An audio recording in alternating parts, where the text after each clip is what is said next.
జాతీయవాద జర్నలిజానికి అసలైన వేదిక నేషనలిస్ట్ హబ్ ని సబ్స్క్రైబ్ చేసుకోండి.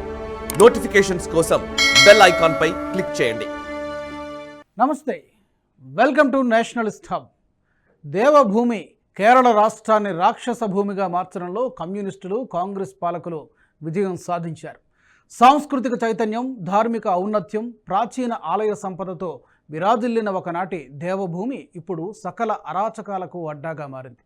అంతర్జాతీయ ఇస్లామిక్ ఉగ్రవాదానికి రిక్రూట్మెంట్ సెంటర్గా, విదేశాల నుంచి అక్రమ మార్గాల్లో బంగారం స్మగ్లింగ్కు కేంద్రంగా, నిరుపేద యువకుల్ని దేశాల్ని దాటించి అవయవాలు అమ్ముకునే దళారులకు భూతల స్వర్గంగా మారింది కేరళ రాష్ట్రం. దేశంలో హింస, విధ్వంసాలు సృష్టించే పిఎఫ్ఐ లాంటి నీతి బాహ్యమైన సంస్థలు పురుడు పోసుకున్నది కూడా కేరళ రాష్ట్రంలోనే. తాజాగా అంతర్జాతీయ కిడ్నీ ర్యాకెట్ను ఛేదించిన పోలీసులు సాబిత్ నాజర్ అనే నేరస్తుడిని అరెస్టు చేశాయి. ఈ ర్యాకెట్తో సంబంధం ఉన్న హైదరాబాద్కు చెందిన మరో వైద్యుడి కోసం వేట సాగిస్తున్నారు. హైదరాబాద్లోని నిరుద్యోగులతో పాటు బెంగళూరుకు జీవనోపాధి కోసం ఉత్తర కర్ణాటక ప్రాంతం నుంచి వచ్చిన నిరుపేద యువకులను కిడ్నీ ర్యాకెట్ ముఠాలు టార్గెట్ చేశాయి. 20 నుంచి 40 లక్షల రూపాయల ఆశ చూపించి ఇరాన్కు తీసుకెళ్లి కిడ్నీలను తీసుకున్న తర్వాత స్వదేశాలకు తరలిస్తున్నారు. లక్షలాది రూపాయలు ఆశ చూపించి చివరకు 5-6 లక్షలు చేతిలో పెట్టి పారిపోతున్నారు. వందలాది మంది యువకులు మోసపోయిన వారి జాబితాలో ఉన్నట్టు పోలీసులు ప్రకటించారు. ఇరాన్ కేంద్రంగా అవయవాల మార్పిడి జరుగుతున్నట్టు, కేరళ కేంద్రంగా దళారులు తమ కార్యకలాపాలు సాగిస్తున్నట్టు దేశంలోని అన్ని భాషల పత్రికలు, ఛానళ్లు వార్తలను ప్రసారం చేశాయి, ప్రచురించాయి. అయితే ఇరాన్లోనే ఇంత భారీ స్థాయిలో కిడ్నీలు ఎందుకు అవసరమవుతున్నాయి అనే అంశాన్ని మాత్రం పెద్దగా పట్టించుకోలేదు. చట్టపరమైన అనుకూలత గురించి కూడా ప్రస్తావించాయి తప్ప ఇరాన్లో నెలకొన్న ప్రత్యేక పరిస్థితులను వివరించే ప్రయత్నం చేయలేదు. ప్రపంచంలోని అనేక దేశాలు కిడ్నీ మార్పిడి కోసం తంటాలు పడుతున్నాయి. దాతలు లేకపోవడం, దొరికిన చట్ట సంబంధమైన చిక్కులు ఉండడంతో పాటు ఇతర సమస్యల కారణంగా అమెరికా లాంటి దేశం కూడా భారీ కిడ్నీల కొరతను ఎదుర్కొంటోంది. వాషింగ్టన్ కేంద్రంగా పనిచేసే థింక్ ట్యాంక్ నిస్కానిన్ సెంటర్ కొన్నేళ్ల క్రితం ఆసక్తికరమైన అధ్యయనాన్ని వెల్లడించింది. అమెరికా, ఇరాన్, బ్రిటన్ లాంటి దేశాల్లో కిడ్నీ సంబంధిత వ్యాధుల తీవ్రత ఎక్కువగా ఉండడం వల్ల కిడ్నీ మార్పిడి చికిత్సలకు అత్యధిక డిమాండ్ ఏర్పడింది. డిమాండ్కు సరిపడా అవయవదాతలు లేకపోవడం, రోగుల బంధువులెవరూ అవయవదానానికి సిద్ధంగా లేరు. దీంతో ఇతరులెవరైనా ఇస్తే అందుకు తగిన విధంగా డబ్బు ముట్టజెప్పే ఏర్పాట్లు చేసుకోవడం పరిపాటిగా మారింది. మిగతా దేశాలతో పోలిస్తే ఇరాన్లోని ప్రత్యేకమైన వాతావరణ పరిస్థితుల కారణంగా కిడ్నీ వ్యాధులు అధికంగా ఉన్నాయి. దీన్నే వైద్య పరిభాషలో ఎండ్ స్టేజ్ రెనాల్ డిసీజ్ ESRDగా పేర్కొంటారు.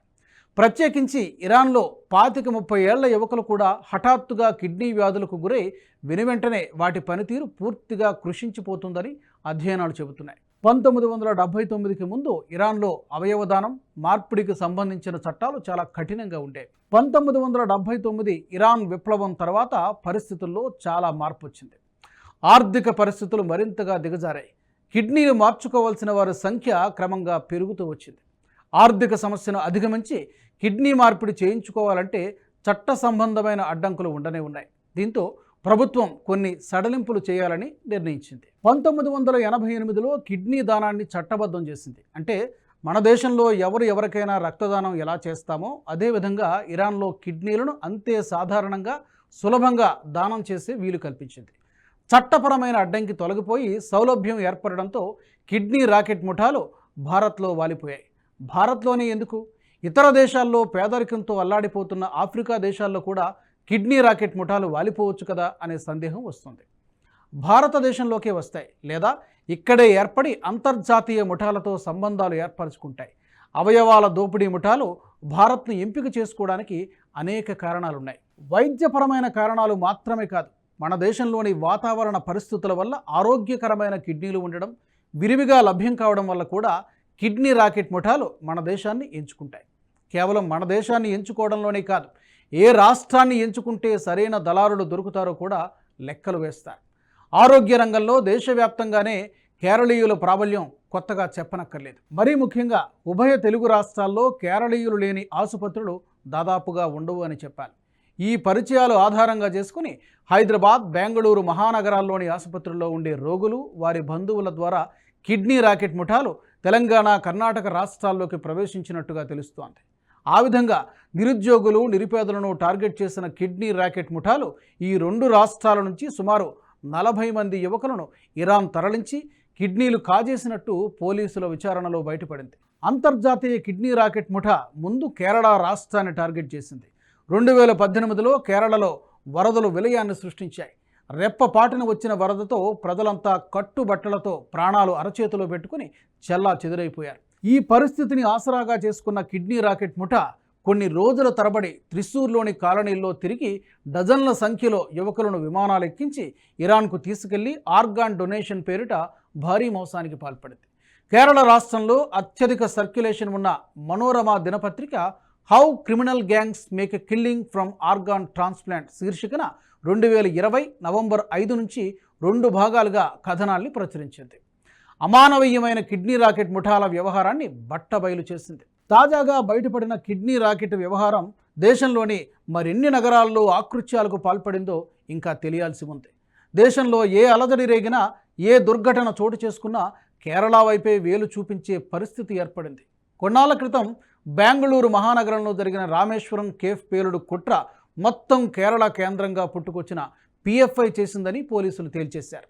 ఇరాక్, సిరియా, ఆఫ్ఘనిస్తాన్ దేశాల అంతర్యుద్ధాలకు కారణమైన ఐసిస్కు కేరళ ఒక కీలక రిక్రూట్మెంట్ సెంటర్గా పనిచేసింది.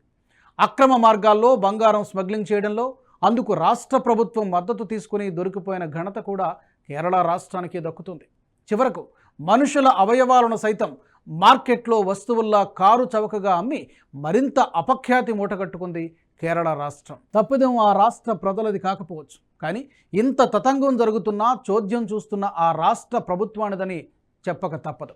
దేశంలో అక్షరాస్యతా శాతం ఎక్కువగా ఉన్న రాష్ట్రమని, కమ్యూనిస్టుల పాలనకు అభివృద్ధికి చిరునామాగా చెప్పుకునే రాష్ట్రంలో జరిగేదంతా చూస్తుంటే తూర్పు యూరప్ పరిణామాలను, యుఎస్ఎస్ఆర్ పతనాన్ని సులభంగానే మనం అర్థం చేసుకోవచ్చు. ఈ వీడియో మీకు నచ్చినట్టయితే లైక్ చేయండి, 10 మందికి షేర్ చేయండి. అలాగే కామెంట్ల రూపంలో మీ అభిప్రాయాలను మాతో పంచుకోండి. Nationalist hub group of channels ను సబ్స్క్రైబ్ చేసుకుని తెలుగునాట జాతీయవాద జర్నలిజాన్ని ప్రోత్సహించండి. ఈ వీడియో కింద ఉన్న బెల్ ఐకాన్ పై క్లిక్ చేయడం మర్చిపోవద్దు.